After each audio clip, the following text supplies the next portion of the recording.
Bonjour à tous, chers étudiants. Alors aujourd'hui, on se retrouve pour du cours sous un nouveau format que j'ai choisi. Alors j'avais envie de tester. Dites-moi si ce nouveau format vous paraît sympathique, vous paraît clair, peut-être plus attrayant, je ne sais pas.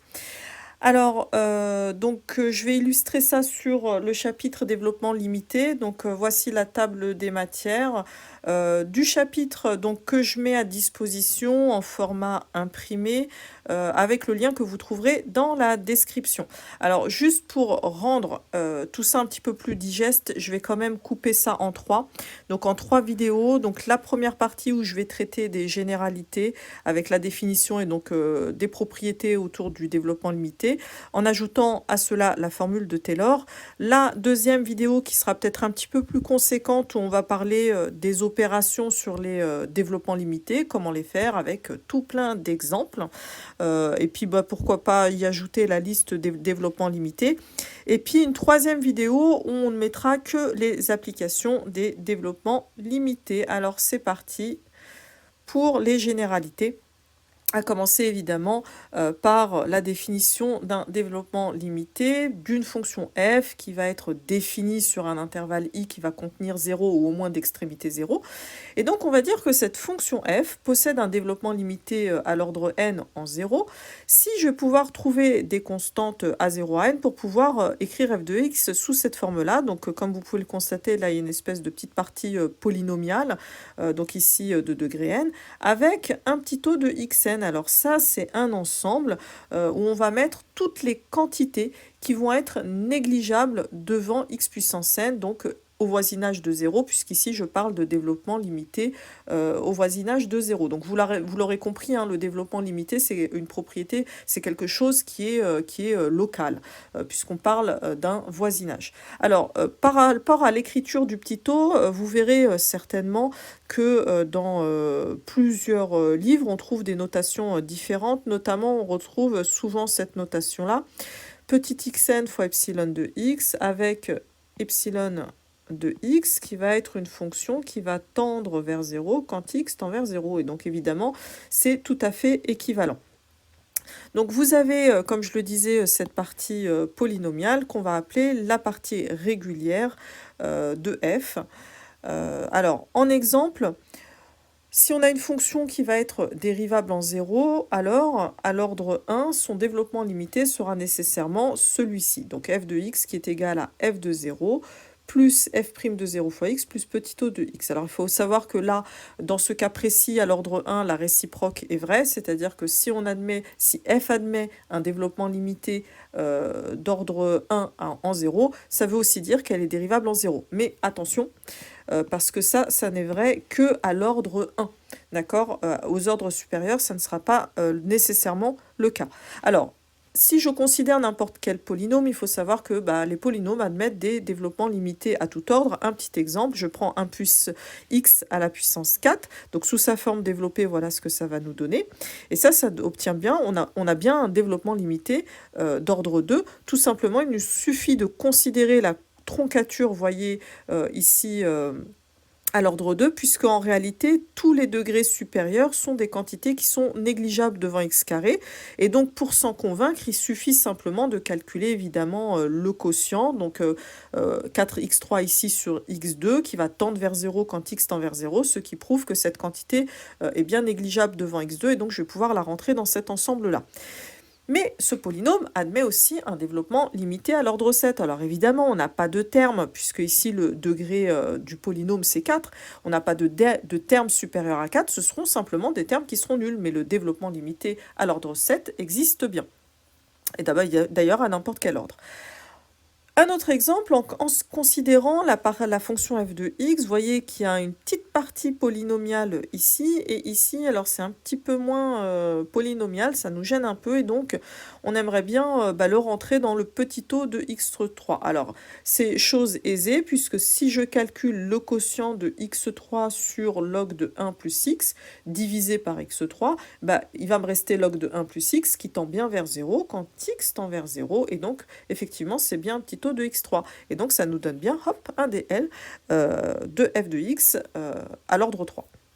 Voilà, alors tout premier, on va dire, notre toute première formule, notre tout premier DL est le suivant. Donc les DL, il faut savoir qu'il faudra ensuite les connaître par cœur. Et donc le premier, le voici, c'est 1 sur 1 moins x qui est égal à la somme des x puissance k pour k variant de 0 à n plus petit o de xn. Bon alors, il y a plein de façons évidemment de démontrer ça. Une façon de le faire, alors je vais passer moi par les sommes, on va dire géométriques, allez. Donc on a la somme de k allant de 0 à n de x puissance k, qui va s'écrire donc d'après nos formules, donc le premier terme ici qui vaut 1, 1 moins la raison qui est x puissance nombre de termes, donc j'en ai n plus 1, sur 1 moins la raison. Et donc ça me donne du 1 sur 1 moins x, moins x puissance n plus 1 sur 1 moins x. Alors, je vais aller isoler cette quantité-là. Donc, ça va me donner 1 sur 1 moins x, qui va être égal, pour le coup, à la somme de k allant de 0 à n de x puissance k, plus le x puissance n plus 1 sur 1 moins x. Il ne me reste plus à vérifier que ce truc-là, là, ça rentre bien, le terme qui me gêne, rentre bien dans l'ensemble petit o de xn. Alors, pour cela, je n'ai qu'à calculer le quotient et prouver que ce quotient tend bien vers 0. Donc, on y va. Sur x puissance n. Alors, après simplification, il me reste x sur 1 moins x. Évidemment, ça tend bien vers 0 quand x tend vers 0. Et donc, on va avoir x puissance n plus 1 sur 1 moins x, qui va être bien un petit o de x puissance n. Et donc, ça me permet de récupérer la bonne formule, à savoir 1 sur 1 moins x, qui est égal à la somme des x puissance k, k variant de 0 à n, plus petit o de xn. Ok, donc ça, c'est fait pour notre tout premier développement limité. Donc je passe maintenant à la définition du développement limité, non pas au voisinage de 0, mais au voisinage d'un point A quelconque. Et donc vous voyez, c'est la même formule, sauf que cette fois-ci, elle va être centrée en A. Et alors, pourquoi je l'ai abordé cette formule qu'en second plan? C'est tout simplement parce que si on dispose des développements limités en 0, on peut en déduire les développements limités en A. Donc c'est pour ça qu'en réalité, quand on apprendra nos DL, on les apprendra qu'au voisinage de 0. Alors comment faire? Admettons que je cherche le développement limité de f de x lorsque x tend vers a. Donc dans ces cas-là, je vais considérer la fonction qui a h associe f de a plus h. Alors, donc j'ai en quelque sorte posé x est égal à a plus h, mais ma variable, vous l'aurez compris, c'est petit h. Donc je vais simplement faire le DL de cette fonction-là au voisinage de 0, donc en utilisant mes DL, donc ce qu'on a vu avant. Donc ça va nous donner ce DL-là. Voilà. Et donc, pour récupérer mon DL au voisinage de A, il me suffit de remplacer mon H par la quantité x moins A, puisqu'on avait posé, rappelez-vous, x est égal à A plus H, et donc H est égal à x moins A. Et donc, ça me permet de récupérer ma formule, mon développement limité au voisinage de A. Alors, pour l'exemple, je ne vous en propose pas un tout de suite, mais plutôt il arrivera dans la seconde vidéo, parce que pour l'instant, on n'a pas encore les outils nécessaires, tout simplement. Les propriétés du développement limité, donc la première propriété qu'on va voir, c'est que si une fonction admet un DL à l'ordre n en 0, il est unique. De sorte à ce que si j'en trouve deux distincts, je peux tout simplement aller identifier tous les coefficients puisque ce développement limité est unique.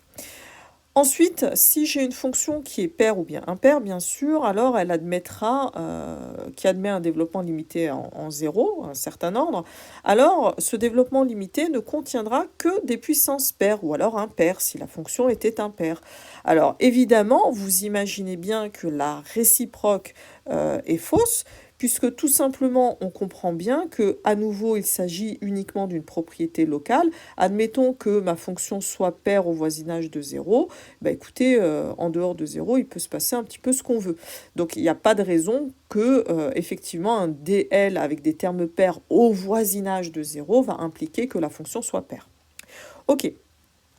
Alors maintenant, ici, j'ai une proposition qui me dit que finalement, si f admet un développement limité à l'ordre n, alors elle va admettre un développement limité à tout ordre inférieur à n. Et pour ça, il me suffit simplement de considérer la troncature, de ne conserver que les degrés qui m'intéressent et de rentrer tout le reste dans le petit o. Donc un exemple très simple. Pour comprendre cette notion-là, vous voyez, là, je propose une fonction f qui admet un développement limité à l'ordre 6. Et si je veux récupérer un développement limité à l'ordre 4, hop, je vais aller faire une petite troncature à l'ordre 4. Donc, je conserve que les degrés inférieurs ou égaux à 4. Et tout ce qui est au-dessus, ça va rentrer dans le petit o de x4. Si on n'est pas convaincu, encore une fois, on calcule le quotient et on constate que ça marche bien. Alors ensuite, on a la formule de Taylor-Young qui arrive pour nous préciser un petit peu à quoi vont ressembler ces fameux coefficients. Mais attention, cette formule est valable uniquement si on a affaire à une fonction qui sera de classe Cn. Donc à ce moment-là, la formule de Taylor nous dit que les coefficients qui sont devant les puissances de x, ça sera tout simplement les dérivés km de f en a, donc si on est voisinage de a, divisé par k factoriel. Ok. Alors, un cas particulier, bien sûr, il suffit pour se placer au voisinage de 0, de remplacer a par 0, puisqu'on avait dit que souvent c'est ce qui nous intéressait davantage. Et donc, on va récupérer le développement limité de f au voisinage de 0 en précisant cette fois-ci la valeur des coefficients directement. Et je rappelle qu'on a besoin comme hypothèse que f soit de classe Cn. Alors faites attention, hein, parce qu'il se peut qu'on ait affaire à des fonctions qui vont avoir un développement limité d'ordre n en 0, par exemple, sans pour autant être n fois dérivable en 0. D'accord? Alors, moi, je peux vous proposer un contre-exemple. Un contre-exemple qui va être le suivant. Alors, pour cela, donc, je vais considérer une fonction f qui va de R dans R. Ax, elle associe x plus x cube sinus 1 sur x carré si x est non nul et 0 si x est égal à 0. Alors, cette fonction-là, on peut prouver assez aisément qu'elle admet un DL2 en 0, à l'ordre 2 en 0. Alors là, je vous propose vraiment de faire pause et de voir pourquoi est-ce qu'elle admettrait, pour quelle raison elle admettrait un DL à l'ordre 2 en 0.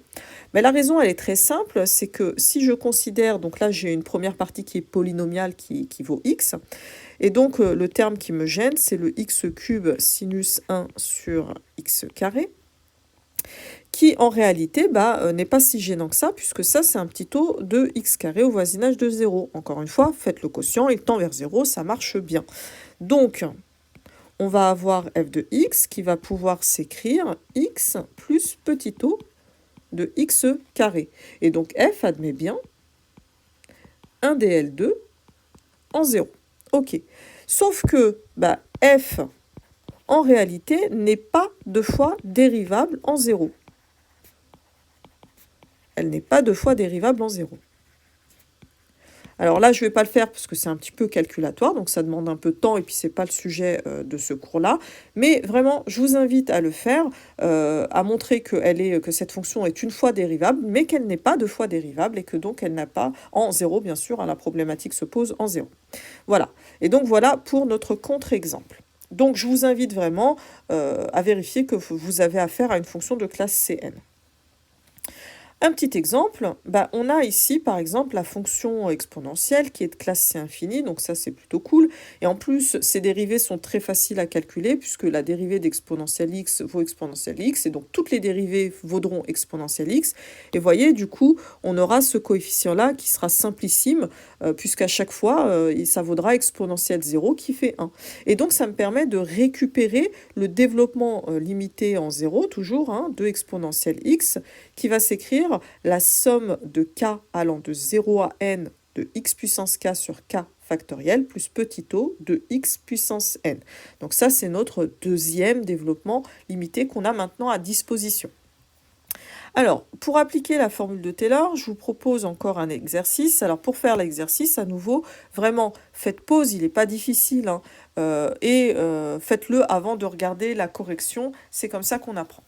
Donc, moi, j'y vais pour la formule de Taylor, et pour ça, je sais que j'ai besoin des dérivées successives. Donc, je vais commencer par les calculer. Alors, c'est parti. Donc, j'ai f de x, on a dit, qui était égal à exponentielle 2x plus 3. Donc, je vais avoir f seconde de x, f prime peut-être, hein, on va peut-être commencer dans l'ordre. Hein. Hop. Alors, f prime de x qui va être égal à 2 exponentielle 2x plus 3. F seconde de x, alors ça pourrait presque se faire de tête honnêtement, parce que c'est franchement pas difficile. Hein. Et la dérivée troisième, je m'arrêterai là parce que je vais jusqu'à l'ordre 3, qui est égale du coup à 8 exponentielle de x plus 3. Ok, alors on y va. La formule, qu'est-ce qu'elle me dit? Alors avant, je vais peut-être juste calculer les valeurs en 0, comme ça je remplace directement. Donc ça me fait E3, 2E3, bon bah 4E3, hein, et 8E3. Et c'est parti. Donc f de x, d'après la formule de Taylor, ça va être f de 0 plus f' de 0 fois x plus f seconde de 0 sur 2 factoriel fois x au carré plus la dérivée troisième de f en 0 sur 3 factoriel fois x puissance 3 plus le petit o de x puissance 3. Pour terminer, je remplace ce que j'ai obtenu. Donc exponentielle 3 plus 2 exponentielle 3 fois x. Alors là, j'en ai 4, mais ça va se simplifier par 2 factoriel qui vaut 2. Donc ça me fait 2e3x au carré. Et là, alors j'en suis où? La dérivée troisième, donc ça me fait 8 sur 6, soit 4 tiers. Hein, de x puissance 3 plus le petit o de x puissance 3. Voilà, et on va s'arrêter là pour la première partie de la vidéo. Et je vous invite vraiment à aller voir les suivantes quand elles paraîtront et dans pas longtemps, puisque ça va suivre très rapidement. Donc je rappelle que la seconde partie, elle porte sur les opérations. C'est certainement la partie la plus intéressante, parce que c'est celle qui nous intéresse le mieux, qui va nous être le plus utile, on va dire, dans les calculs, dans les applications. Et enfin, une dernière partie, justement, avec les applications. Je vous dis à bientôt.